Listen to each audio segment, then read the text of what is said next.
आपण ह्या निर्मात्या लोकांची एक संधी दिली. फार मराठीमध्ये महाराष्ट्रामध्ये या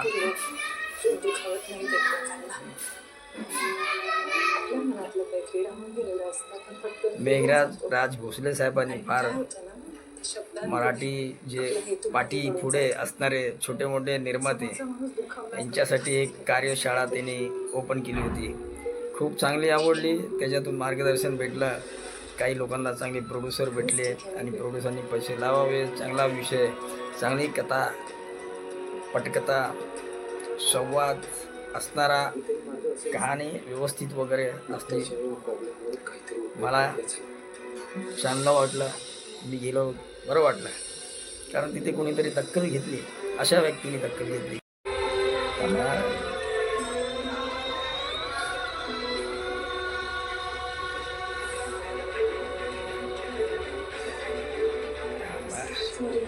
राज भोसले यांनी छोट्या मोठ्या निर्मात्यांची एक चांगले कार्यशाळा त्याच्यामध्ये बरेच काही विषय निघाले. चांगले विषय निघाले. ज्यांना काही करता येत नाही तो पण उभा राहिला. मला तर जायला पैसे नव्हते. आईच्या गल्ला फोडून गेलो. आईने 1000 रुपये दिले. जायला 400 रुपये लागले, यायला 450 रुपये. पण त्याच्यातून काहीतरी शिकलो.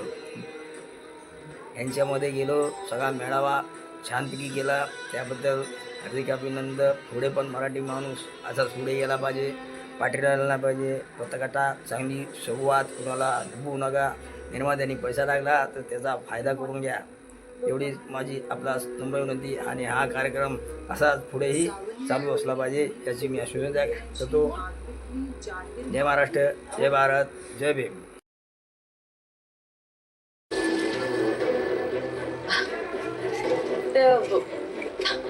अंगणात रांगोळी काढत होते ना. अंगणात पण येऊन गेलो नव्हतीस तू. सांग ना, कुठे गेली होतीस? आई, मला करंजी आण ना. हो, आणते हा.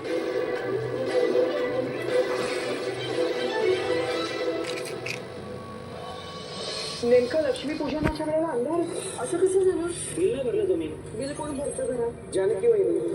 काही जरी जानकी वहिनीला घराबाहेर काढलं असेल तरी तिचा या घरावरचा प्रभाव कधीही कोणी कमी नाही करू शकतो. दिवाळीनंतर सुद्धा जिला पूजावं अशी लक्ष्मी तीच होती आणि तीच आहे. दारात कंदील लागलाय म्हणून दिवाळी दिवाळी, आणि माझ्या दोन्ही लक्ष्म्या दारात हसत होत्या म्हणून दिवाळी दिवाळी आहे. फटाके फोडायची खूप हौस आहे तुम्ही.